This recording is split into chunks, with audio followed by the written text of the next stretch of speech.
যখন রোজার মাসে ওই জাহান্নামের কুকুরটা গরিবের ইফতার গুলো ভেঙেছে, গরিবের ঘর গুলো ভেঙেছে, গরিবের কল ভেঙেছে, রোজার মাসে নিরীহ নিরীহ মুসলমানদের ঘর বাড়ি ভেঙে দিয়েছিল, রোজার মাসে নিরীহ মুসলমানদেরকে উচ্ছেদ করে দিয়েছিল, বাচ্চা বাচ্চা ছেলেদের ঘরে এখন রোজার মাসে মেরেছিল। 2021 মনে পড়ছে, এই জাহান্নামের কুকুর যখন মুসলমানদের উপরে জুলুম করছিল, এই মুনাফিক বক্তা মৌলী সাহেব, তুই তখন কোথায় ছিলি যে জুলুমটা অন্যায় হচ্ছে?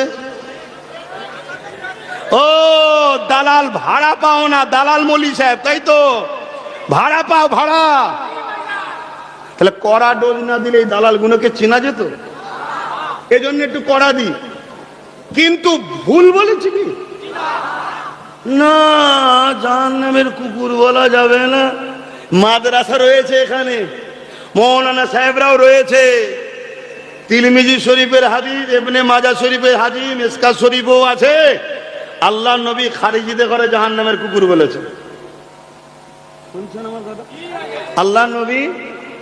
তাহলে আমার বিরুদ্ধে যারা কলম ধরছে, মূলত কোন জায়গায় কলমের খোঁচা মারছে বুঝতে পারছেন?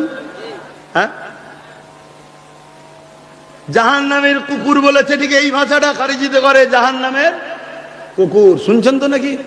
আপনার পেস্টিজ লাগলো নাকি?